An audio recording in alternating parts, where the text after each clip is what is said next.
Hi everyone, it's me. Welcome to the June monthly reading wrap up. This month I read 17 books. 17 books. And I have a job. So yeah, we definitely read a lot this month. I think it's because I did a 24-hour reading challenge within this month of June. So just like when I do like readathons like that, obviously my book count is going to be higher than an average month, but 17 books. I think this is the most books I have ever read in a month in my entire life. So here we are. We're going to recap all of them. I'm going to try and like go a little bit faster today in my pace because there are so many books to talk about. We'll try our best. Couple things before we get started. You might notice this new little cart behind me that has never been here before. I did purchase a TBR cart. I just felt like I needed one. I wanted one. I saw like every other person on YouTube has a TBR cart and I felt left out. So I bought a cart. I have not loaded it up yet. I've just kind of put like a few books on there that are on my TBR just to like test how books like stand, like if it works or not. But I kind of want to make like loading my TBR cart a whole separate video. Maybe like do a little book haul as well included in there. Definitely like subscribe, stay tuned if you want to see that video because it'll definitely be coming up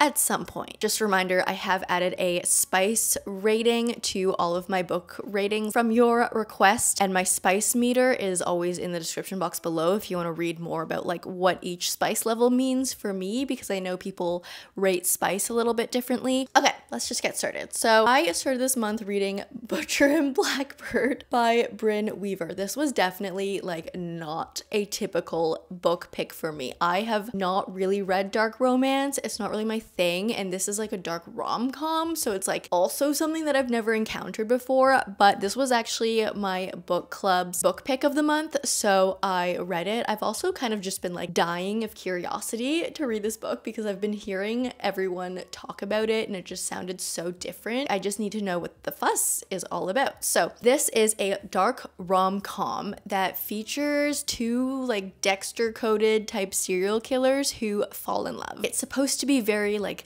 gross, chaotic, kind of funny, comedic, like satirical. And I actually, very surprisingly, had so much fun reading this. I went into this book out of curiosity, like I really wanted to read it, but I thought that I would hate it. Just seeing what it was about, seeing the genre, I was like, there's no way I'm gonna like this book, and I liked it a lot more than I thought I would, which was a great surprise. There was way too much smut in this book for my personal taste. There was literally a spice scene that was 20 pages long. 20 pages. So yeah, that whole aspect of this book was way too much for me, but I will say the story was actually very engaging. I actually thought the romance between the couple was kind of like wholesome and cute somehow. There were definitely things in this book that like weren't great. I feel like the pacing was a little bit weird. When we get introduced to the characters, it's like their first meeting and then like their next few meetings are like a year apart essentially. So there's a lot of like time jumps in this book, which were, I guess I kind of got used to it by the end of the book, but at the beginning of the book I was very confused. Like we just met our characters and then we like immediately jump forward an entire year with them like not really interacting too much within that year. So I found a bit of the pacing a little bit weird, and then the ending was just kind of like so out of the blue and so bizarre, like the plot twist type thing. It was kind of very far-fetched for me, the ending, but yeah, I don't know. The yearning, the building of the relationship and the romance I thought was like really darn cute somehow. So yeah,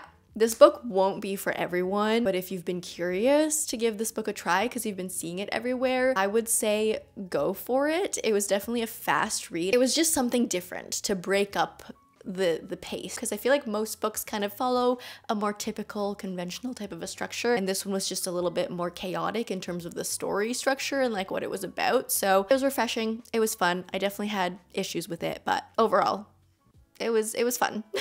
After that, I definitely wanted to read something a little bit more serious. So I read 5 Broken Blades by my Corland. This is a fantasy romance. It's also, the edition I have is stunning. Hold on, I think it's look at the sprayed edge. Stunning. I have it on my shelf facing out because I feel like it would just be a dishonor to this book if I did not showcase this beautiful sprayed edge. beautiful. So the premise of this book is actually really interesting. We follow 5 liars who are all like mysteriously hired to assassinate the king. We have an assassin, a thief, a strongman, a spy master, a nobleman, and an exiled prince. For a lot of the story, we don't really know who like the mastermind behind the entire plan is. Everything's kind of kept a little bit of a mystery throughout most of the book, so we don't really know who's in charge here. We don't really know who hired who, but all these characters have been hired for one task and they are forced to work together, but none of them trust each other because they're all employed in these different like lines of work. They're all very individual, they're all very mistrusting, but they have to like somehow work together and get along to pull this job off. And throughout the entire book, there's this constant like you don't know who's betraying who. You get just like a little bit in each point of view, so it's kind of like Six of Crows in a way where you never really get the full picture. You only get like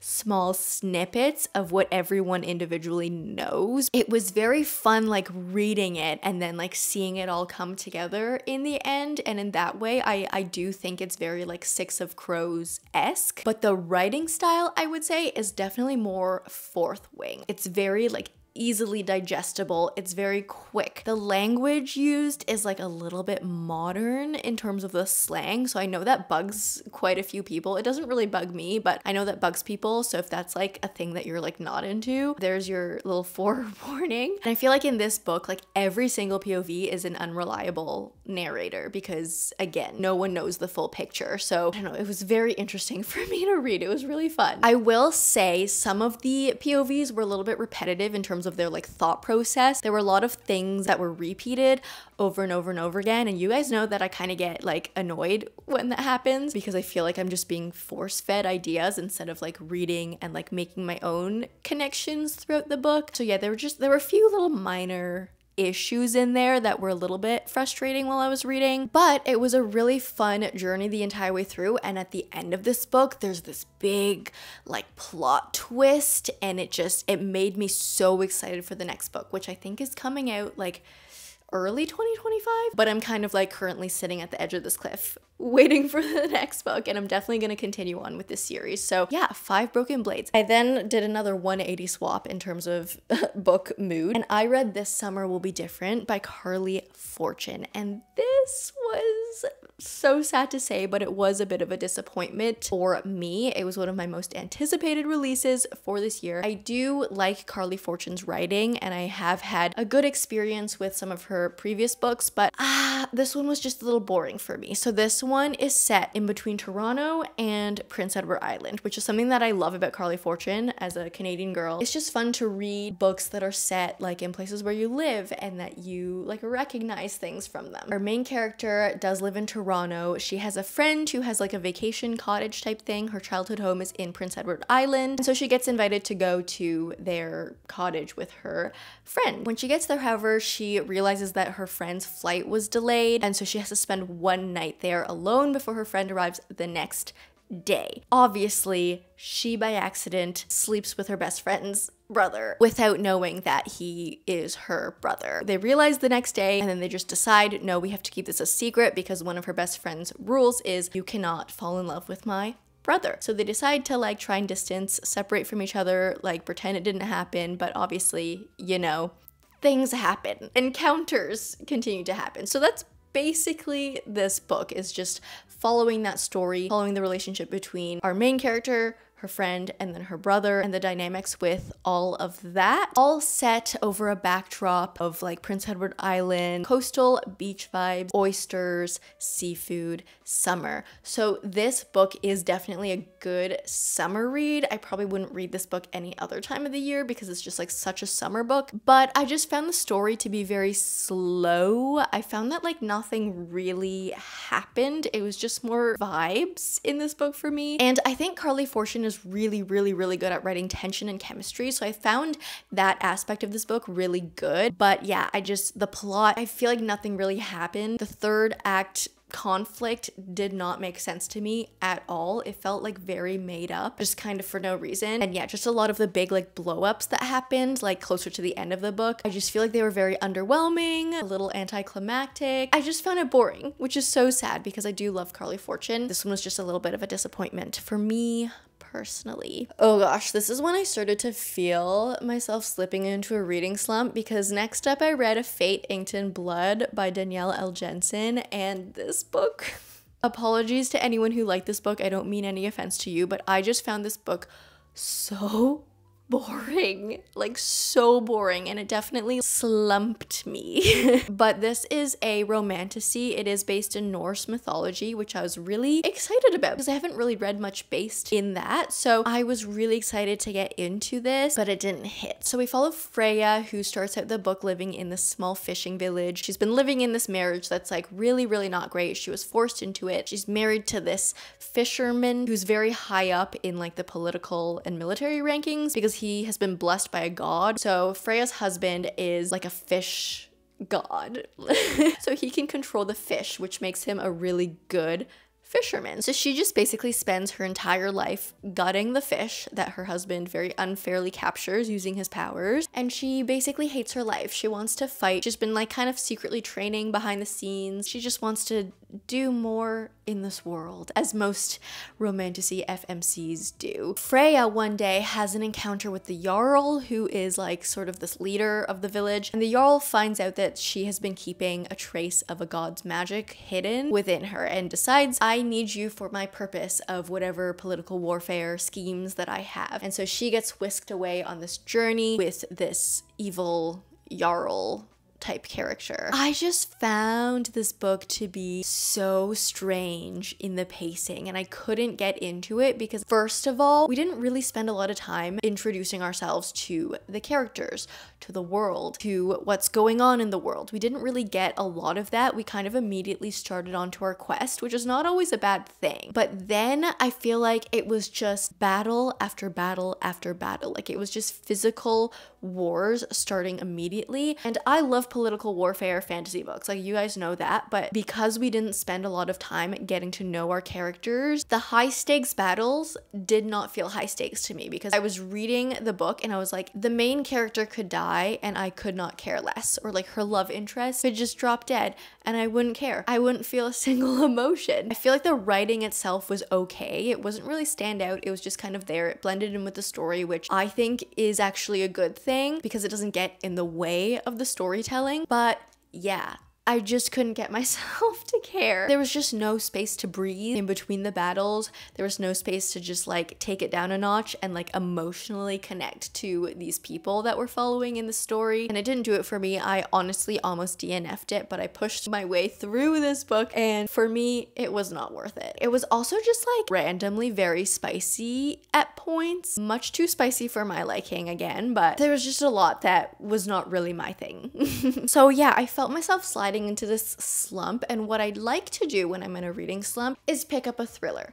So that's what I did next. I read The Reappearance of Rachel Price by Holly Jackson. This is a YA thriller. So we follow a girl named, what was her name? Belle Price, who is a high school student. So she is younger. It is a YA thriller. And Belle's mom disappeared many years ago. So Belle has constantly been living in the shadow of her mom's disappearance. Everyone just refers to her as the girl whose mom went missing. So Belle she's kind of over it, but a Netflix style documentary crew rolls into town wanting to make a documentary about this unsolved disappearance of her mom. So Belle and her dad start like filming this documentary. They go into all these interviews and have to like relive and like rehash all of these things that happened in the past, when all of a sudden Rachel Price, her mom, reappears. And that's not a spoiler because that's the title of the book and it's in the synopsis. So yeah, her mom all of a sudden reappears out of nowhere. It's been like 10 years or something. I can't remember the exact time, but it's been like a long time. Her mom just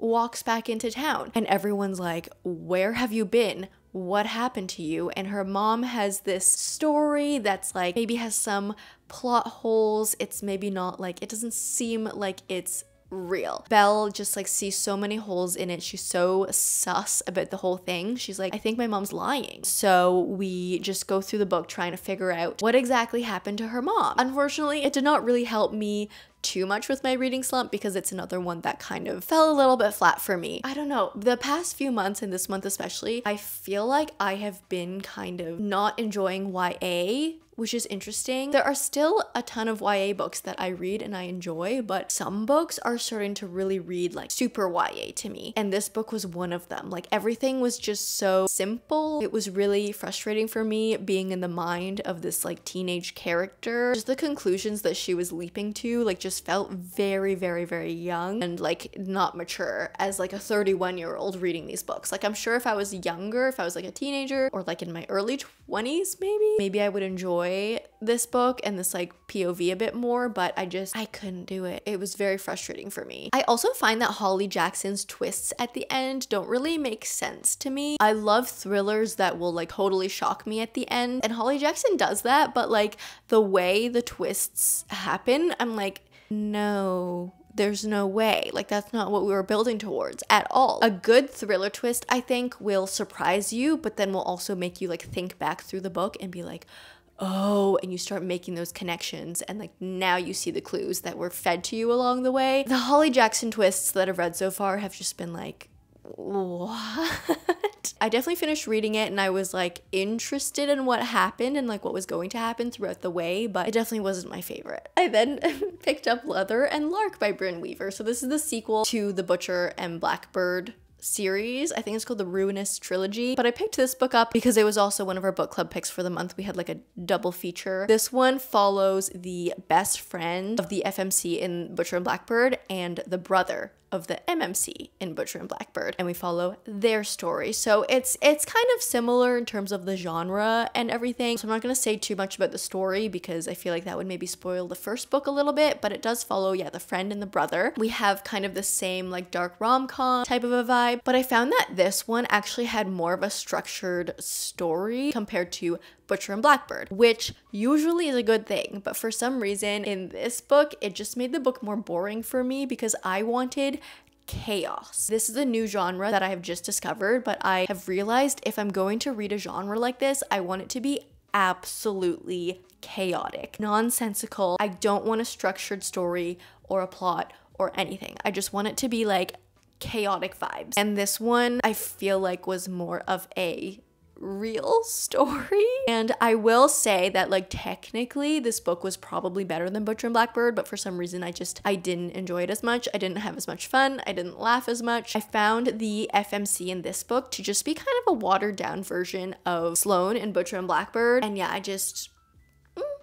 it didn't hit me as much. We had the same 20-page long smut scenes, which were too much for me. I don't know. I didn't enjoy it as much. I will say I really liked how the previous characters, like the main characters in Butcher and Blackbird, were also like present in this story. I find a lot of the times with like sort of romance trilogies like this, we kind of get Easter eggs of our previous characters in the next books, but like it's very just cameo style. In Leather and Lark, we actually did get a lot of Sloane and Rowan from Butcher and Blackbird, which I really liked. They didn't like overshadow the couple in this book, Leather and Lark, or Lachlan and Lark, but they were present enough to like kind of have an impact on the actual story. And they were like, I feel like they were more included. Like it was more realistic in the way that like they didn't show up once or twice in the book. They were like actually a part of the story. I liked that. I thought that was really well done. That was Leather and Lark. Okay, so this is the book that officially broke me out of my reading slump, and that is Six Crimson Cranes by Elizabeth Lim. So I know I was just talking about how I was not enjoying YA lately. This is a YA that I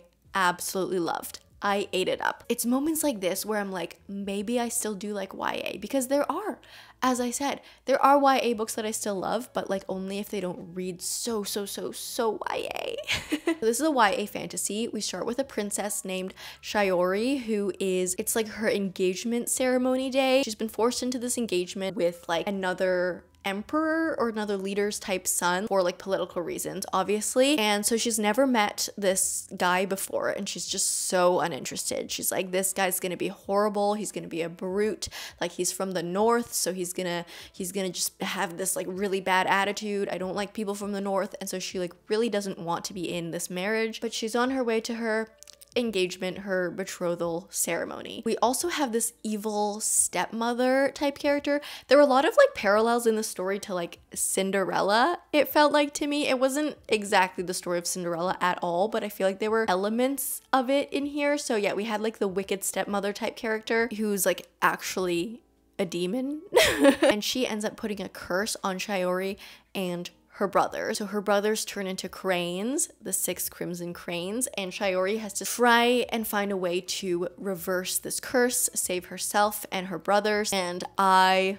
loved this story. So first of all, this world was just great. It was amazing. It wasn't very like complex and hard to understand. It was pretty simple, but it was just one of those worlds that felt so magical to me. There are dragons, there are different like political warring kingdoms. It was very fairy tale. And I really liked this book because I feel like I've read a lot of fantasies, especially fantasy romance, where our FMCs are very like tough, hard, assassin fighter type characters, like warriors. And in 6 Crimson Cranes, Shiori is very much a princess. All she wants is to find love. All she wants is to save her brothers. She's very much like a softer type character who like doesn't spend the entire book training to be a warrior. She tries to use her mind. She cooks. She's just a softer, gentler soul. And I found it really refreshing to read in this current era where there's a sea of like assassin warrior FMCs. It was just nice. It was just so magical and fairy tale. I loved it and I'm really excited to read. There's a sequel and there's a prequel, and I have heard that the sequel's not as good, but I've heard the prequel's really good. I'm gonna read both of them. I think I'll read the sequel first and then I'll go back to the prequel, but I just love this book. It was so good.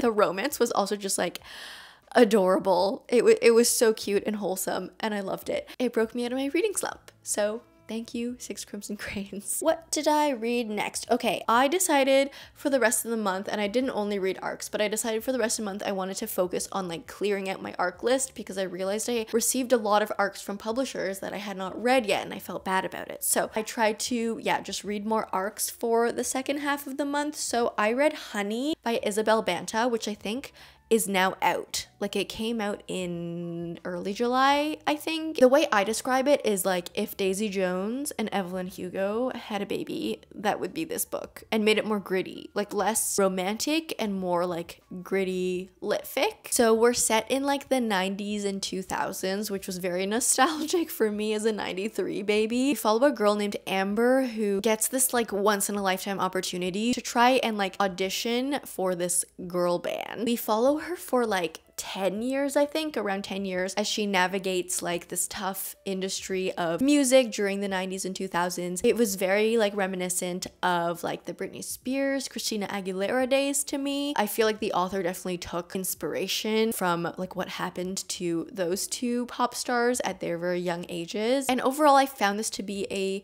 very good coming of age story. It definitely highlighted a lot of not so great things that were happening in the industry in the day and are very likely probably still happening today. And it was definitely a very interesting read. Like I found myself rooting for the characters, the main characters, even though I feel like the FMC definitely had a lot of flaws, didn't make the correct decisions all of the time, but I still found myself rooting for her, which I think is a good thing. I did find the writing to be a little bit confusing at times though, and I don't know if this was just because of the ARC copy I had, but I found the formatting a little bit strange, so maybe that's fixed in the like official published version. We would have just like line breaks between different scenes. Like different scenes weren't even separated by like a full paragraph break. It was just like a regular line break. So we would be in one scene and then all of a sudden we would just like be somewhere else, and it kind of confused me a lot. I had to backtrack a couple times and be like, hold on, when did we transition from that scene to like now, like a week later? There were several times where that happened to me and I found it confusing,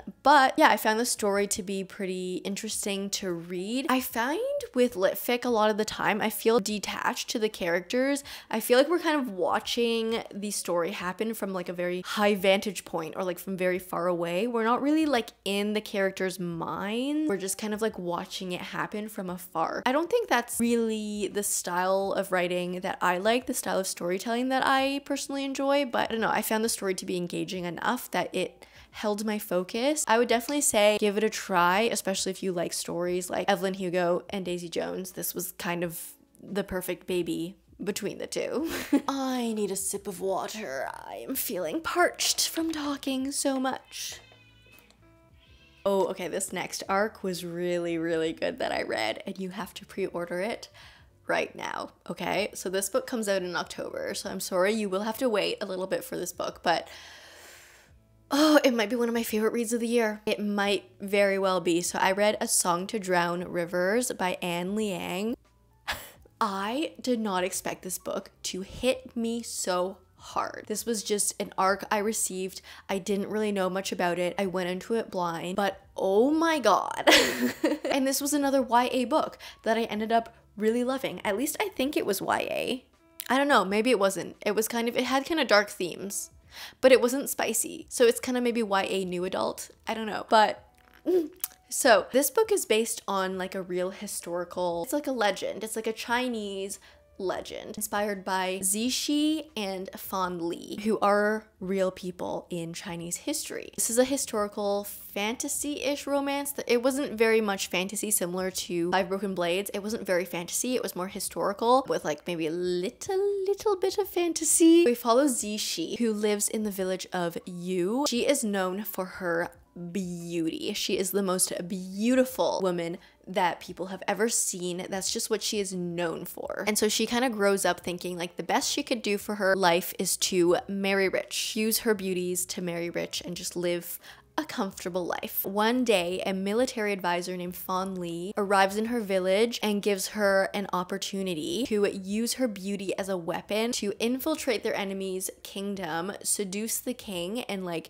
take down their enemy from within. And I'm not gonna say any more. That's pretty much the story. It was so good. It was so good. It was very like, if you know, you know, but ACOWAR, like the beginning of ACOWAR, you know what I mean. If you've read ACOWAR, it was very much that vibe, but the entire book was that. Mind blown. I'm not really familiar with this legend, and I know a lot of the story was taken from that legend and kind of like a retelling of it. So I don't know how much of it was like true to the legend and how much of it was like made up fictional elements that Liang added in. But the way the story was told and the story itself was just, and it really hurt at the end. It was so heartbreaking, but so beautiful.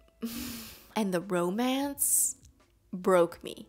Absolutely broke me. Pre-order this book. It comes out in October. I could not recommend more. This book was beautiful. Oh, okay. We read another great book. So I started a 24-hour readathon, and so if you have not watched that video, it came out last week, watch it because it was such a great time. I just got together with 4 friends and the 5 of us just read all day. It was a great time. So the first book I read in this readathon was The Great Alone by Kristin Hannah. I'm going to talk about these books as quick as I can because I did summarize them at the end of my readathon video quite well. So watch that video if you want more of my thoughts. This is a historical fiction, very, very Kristin Hannah style. Absolutely like breaks your heart and ruins you and puts you back together. This one is set in the 70s and we follow this family with a lot of issues. So we have a girl who starts out the book, she's 13 years old when the book starts. We have her father who is a veteran from the Vietnam War, and he's got a lot of issues. He has a lot of trauma from the war, and he's a changed man since the war,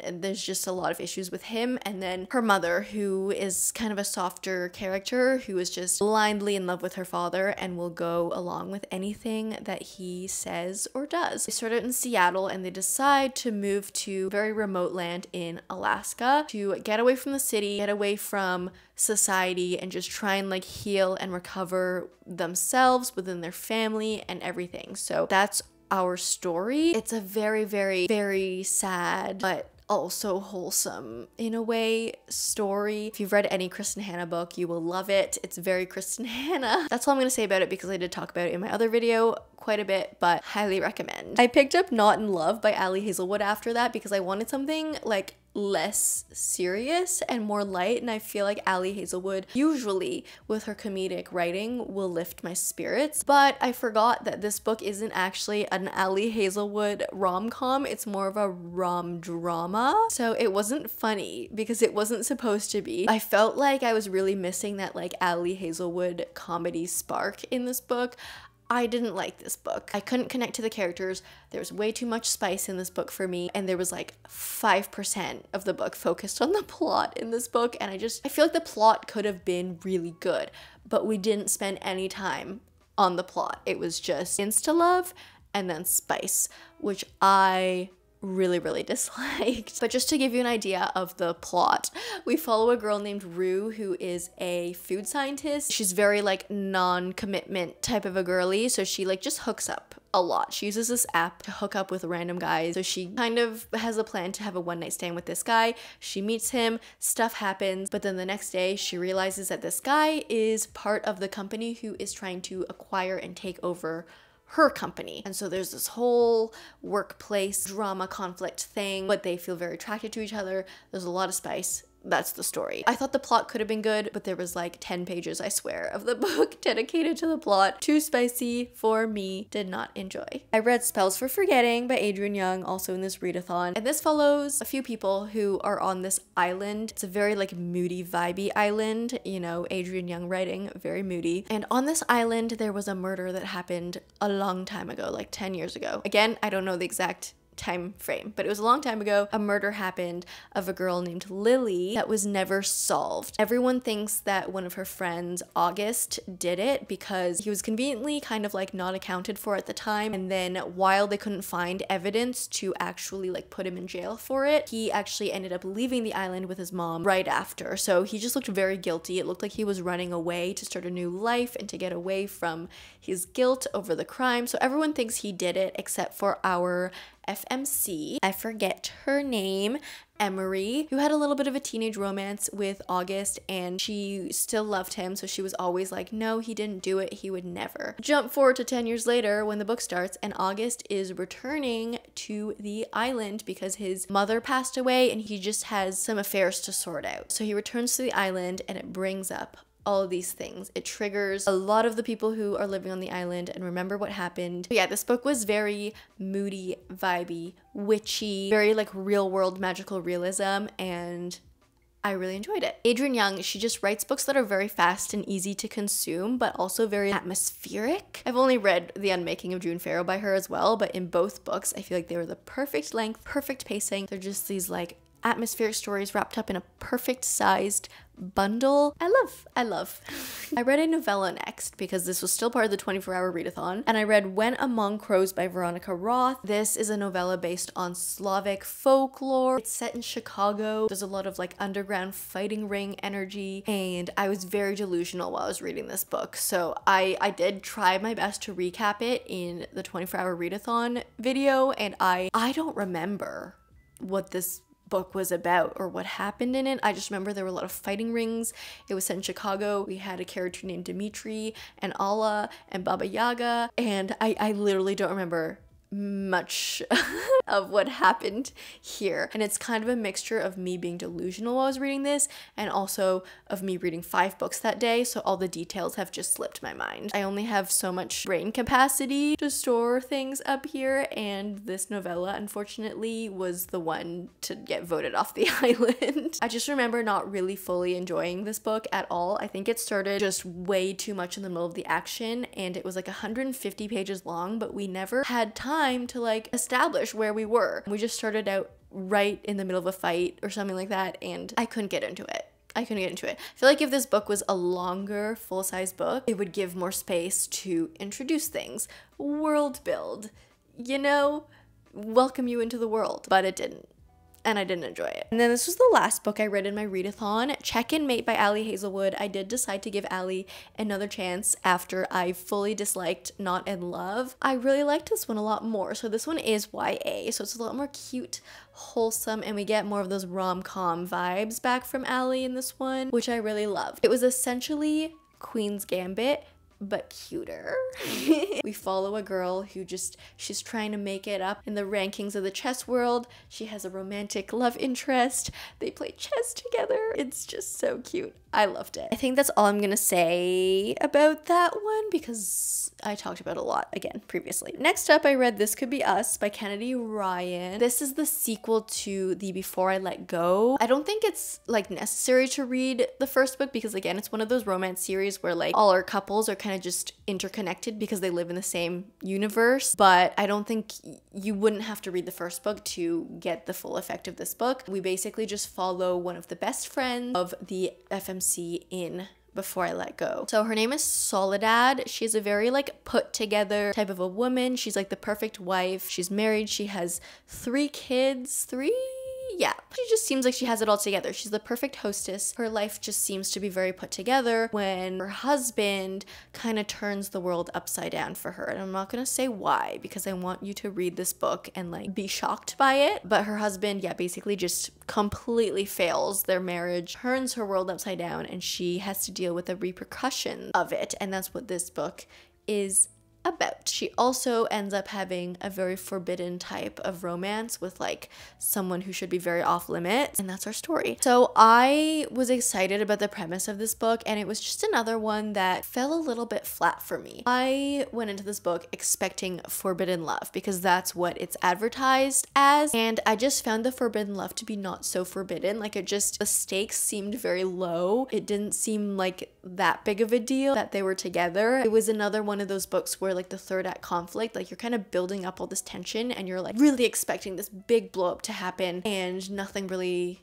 blew up. It was just kind of like mediocre of a third act conflict. And so yeah, I don't know, I guess I just wanted this book to be a little bit more juicy than it was. I will say I do like Kennedy Ryan for her adult characters that she writes. She's one of the rare authors that actually writes adults as believable adult characters who act like mature enough for their age. And so I do like Kennedy Ryan for that. And then the themes in all of her books are very adult as well. Like everyone's dealing with actual adult problems. It's not like a bunch of adults dealing with like high school type problems. They're very mature themes, and I do like that about her stories. I don't know, I just found myself not able to connect and engage with the characters as much as I would like to, and I think I did feel the same way about Before I Let Go. The story just had a lot of potential. I could see where it was going, but I don't know, there was something that I couldn't connect to. This book did have a lot of autism representation, which I found really, really good to read because you don't really see that in a lot of books, I find. So I found that to be very interesting to read about, and I'm glad. I was really happy to see that autism was being represented here in, I think, a realistic way, but there was also, the smut was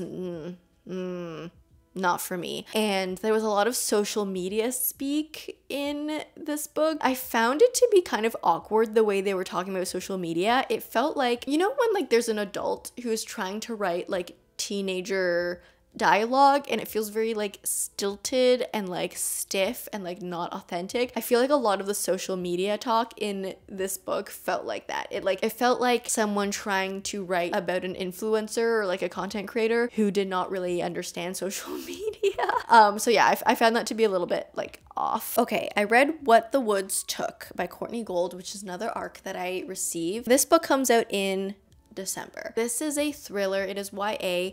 It's based on those like wilderness therapy camps that have been kind of exposed in the past couple of years. So I found the premise of this book to be really interesting because I've never read anything about this before. So we follow a girl named Devin who starts off the book waking up to her like abduction, where, you know, these guys are hired to like abduct her from her bed and take her to the wilderness program with the permission from her parents, or in this case her foster parents. So yeah, she gets taken away to this wilderness therapy program. She's there with a group. There are like 2 leaders and 5 teenagers there. They deal with each other and they deal with the woods. This book was a little bit like paranormal, and honestly, while I was reading this book, I kind of wish there wasn't that paranormal aspect to it. I kind of was expecting, I guess, more of a story that explored the themes of these wilderness programs and the issues and talked more about that, but it kind of, I feel like, skimmed over that entire dilemma and just focused more on the paranormal that was happening within these like